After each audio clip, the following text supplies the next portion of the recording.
Saudara-saudara yang terkasih di dalam Tuhan Yesus Kristus, kita akan bersama-sama kembali merenungkan firman Tuhan. Untuk itu mari kita mengawalinya dengan berdoa.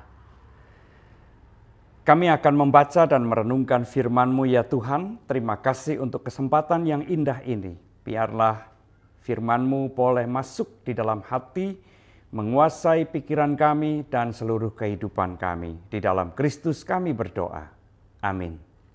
Bacaan kita terambil dari 1 Yohanes, surat 1 Yohanes pasal yang kedua, ayat 18 dan 19, dan ayat 22 dan 23.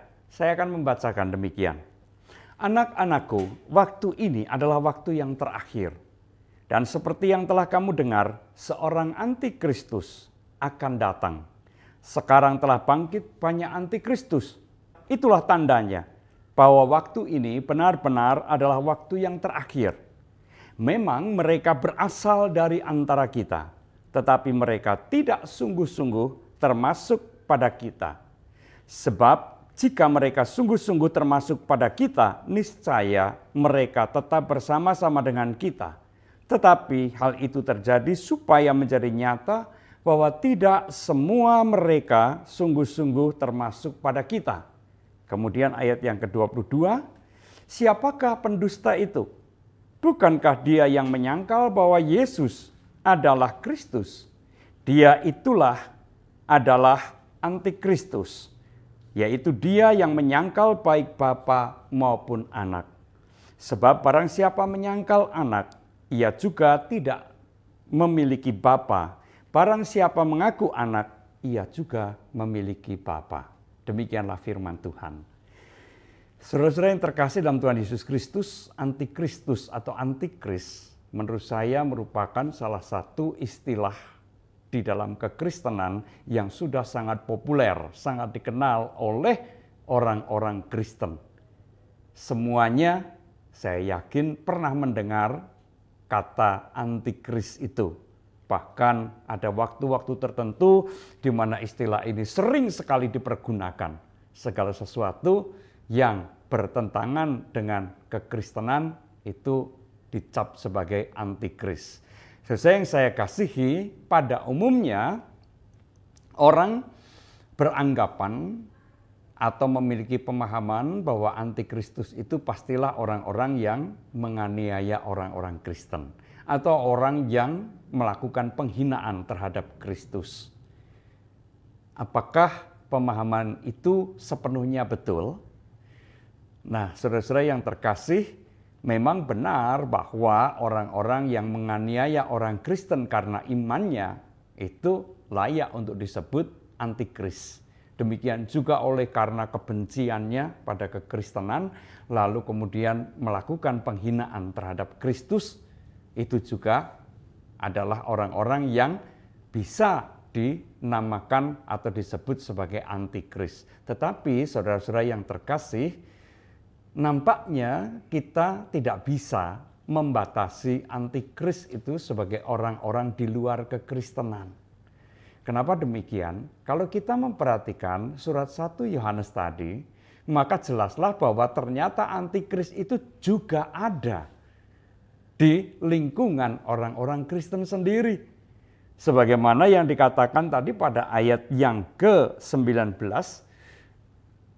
penulis surat Yohanes ini mengatakan mereka berasal dari antara kita.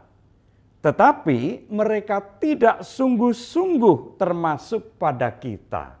Artinya bahwa orang-orang itu ada di dalam jemaat Kristus, di dalam jemaat Kristen, tetapi mereka tidak sungguh-sungguh termasuk di dalam jemaat Kristen. Dan inilah yang disebut dengan antikris. Mereka itu adalah antikris. Cirinya apa? Cirinya adalah mereka tidak mengakui atau mereka menyangkali bahwa Yesus itu Kristus.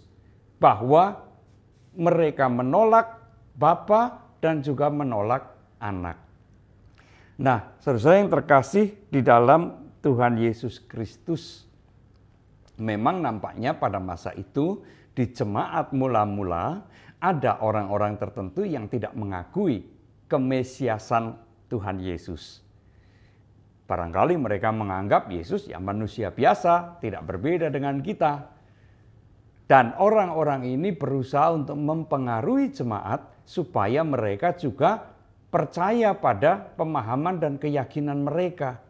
Supaya semakin banyak orang yang tidak mengakui kemesiasan Kristus. Saudara yang terkasih dalam Tuhan Yesus Kristus, Mesias itu adalah utusan khusus yang istimewa. Ya, hanya satu Mesias yang kita kenal, yaitu Tuhan Yesus saja. Nah, kalau itu ditolak, maka itu berarti juga menolak Allah sebagai yang mengutus Sang Anak. Kalau pengakuan itu ditolak, berarti mereka juga tidak mengakui karya keselamatan yang dikerjakan oleh Tuhan Yesus. Nah, saudara yang terkasih dalam Tuhan Yesus Kristus, pertanyaannya adalah, apakah pada zaman sekarang ini juga ada orang-orang seperti itu? Tentu saja ada, cuma mungkin jumlahnya sangat kecil. Pada umumnya orang-orang Kristen yang mengakui bahwa Yesus itu juru selamat, bahwa Yesus itu Mesias yang disembah, yang diyakini, memberikan keselamatan sempurna kepada kita. Tetapi apakah itu berarti bahwa antikris itu bukan persoalan lagi? Toh mereka hanya sedikit saja, kalaupun ada, kecil saja, minoritas di dalam jemaat Kristen. Tentu saja kita tidak boleh meremehkan hal itu. Kenapa? Karena pengakuan itu tidak harus dibatasi hanya dengan pengakuan lisan. Mungkin 100% orang Kristen mengakui bahwa Yesus itu Mesias, Kristus, Juru Selamat. Tetapi persoalannya adalah apakah pengakuan itu berdampak bagi kehidupannya atau dalam kehidupannya. Tentunya seharusnya pengakuan bahwa Yesus adalah Kristus, Yesus adalah Mesias harus berimplikasi, berdampak pada kehidupannya. Sehingga dengan demikian pengakuan itu tidak hanya terbatas pada pengakuan lisan, tetapi juga dinampakkan dalam perilaku kehidupan sehari-hari. Siapa yang mengaku dirinya Kristen tetapi hidupnya selalu melawan Tuhan, selalu bertentangan dengan kehendak Tuhan, orang itu bisa dikatakan sebagai antikris. Dia sebenarnya anti terhadap Kristus. Dia tidak membiarkan Kristus menguasai dan memimpin kehidupannya. Ia mau menjalani kehidupannya sesuai atau berdasarkan keinginan dan kehendaknya sendiri, bukan kehendak Tuhan Yesus. Nah, saudara yang terkasih dalam Tuhan Yesus Kristus, dalam pengertian itu, antikris memang bisa ada di antara orang-orang Kristen sendiri. Mari kita meneliti kehidupan kita. Biarlah kita menjadi penyembah-penyembah Kristus yang sejati. Penyembah-penyembah Kristus yang setia. Yang tidak hanya mengakui Yesus sebagai Tuhan, Juru Selamat dan Mesias bagi kita, tetapi juga mewujudkan pengakuan itu di dalam ketaatan kepadanya.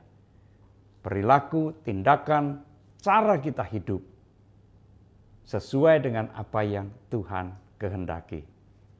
Amin. Tuhan memberkati kita semua. Mari kita kembali berdoa. Ya Tuhan, mampukanlah kami bukan hanya mengakui Tuhan melalui lidah bibir kami, tetapi juga mewujudkannya di dalam perilaku kami, di dalam perbuatan kami, dan juga di dalam cara kami menjalani kehidupan ini. Meteraikanlah firman-Mu di dalam hati kami dan pikiran kami. Terima kasih, di dalam Kristus kami berdoa. Amin.